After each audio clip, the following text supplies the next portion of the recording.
Welcome to Sravani's media.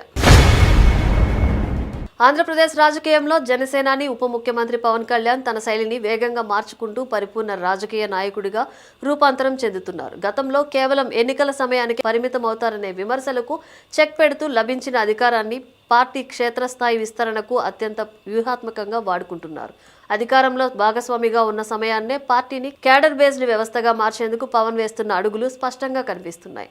అందులో భాగమే రాష్ట్ర వ్యాప్తంగా వివిధ స్థాయిల నాయకత్వ బాధ్యతల కోసం జన సైనికులు, వీర మహిళలు, క్రియాశీలక కార్యకర్తల నుంచి ఆహ్వానించిన దరఖాస్తుల ప్రక్రియ.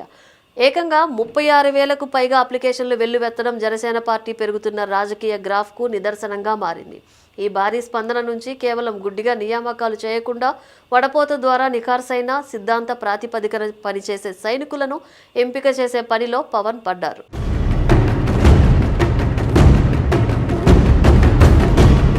పంచాయతీ నుంచి అసెంబ్లీ నియోజకవర్గాల స్థాయి వరకు బలమైన కమిటీలను నిర్మించడం ద్వారా స్థానిక సంస్థల ఎన్నికల నాటికి గ్రామీణ స్థాయిలో జనసేనకు తిరుగులేని పునాది వేయడమే ఆయన ప్రధాన లక్ష్యం.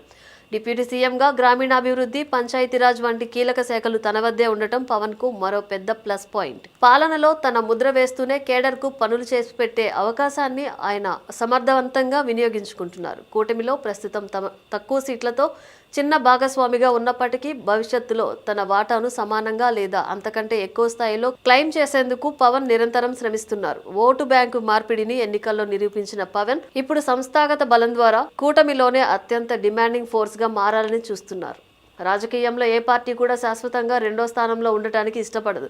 పవన్ కళ్యాణ్ సుదూర వ్యూహం కూడా జనసేనను ఏపీలో ప్రధాన రాజకీయ శక్తిగా నిలబెట్టడమే అనడంలో ఎలాంటి సందేహం లేదు.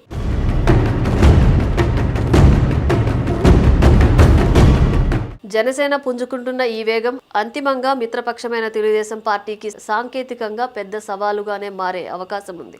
దశాబ్దాలుగా బలమైన గ్రాస్ రూట్ నెట్వర్క్ ఉన్న టీడీపీకి అదే క్షేత్రస్థాయిలో జనసేన పోటీదారుగా మారడం భవిష్యత్ ఎన్నికల్లో సీట్ల పంపిణీపై తీవ్ర ప్రభావం చూపుతుంది. గతంలో టీడీపీకి ఏకపక్షంగా ఉన్న కొన్ని వర్గాల ఓటు బ్యాంక్ బలంగా మొగ్గుతుండటం మేజర్ పార్టీగా ఉన్న టీడీపీకి అంతర్గతంగా కొంత ఆందోళన కలిగించే అంశమే. ఈ రాజకీయ పరిణామాలకు టీడీపీ కూడా ఊరికే ప్రేక్షక పాత్ర వహించే అవకాశం లేదు. పవన్ కళ్యాణ్ అడుగులకు చెక్ పెట్టడానికి లేదా తమ ఆధిపత్యాన్ని కాపాడుకోవడానికి చంద్రబాబు నాయుడు తనదైన రీతిలో వ్యూహాలకు పదును పెడుతున్నారు. ఒకవైపు కూటమి ధర్మాన్ని పాటిస్తూనే మరోవైపు తమ శ్రేణులను కాపాడుకునేందుకు సభ్యత్వ నమోదు, నియోజకవర్గ స్థాయి ఇన్ఛార్జీల మార్పులు, కార్యకర్తలకు ప్రభుత్వ పథకాల నామినేటెడ్ పదవుల కేటాయింపు వంటి చర్యలను టీడీపీ వేగవంతం చేస్తోంది.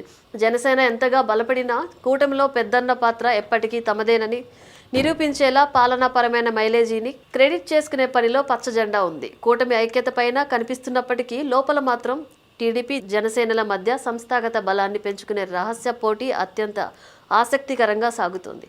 పవన్ కళ్యాణ్ వేస్తున్న పక్కా పొలిటికల్ స్కెచ్లు జనసేనను కొత్త శిఖరాలకు తీసుకెళ్తాయా లేక చంద్రబాబు చదరంగపు ఎత్తుల ముందు సానుకూల రాజకీయాలకే పరిమితమవుతాయా అనేది రాబోయే స్థానిక సంస్థల ఎన్నికలలో తేలిపోనుంది.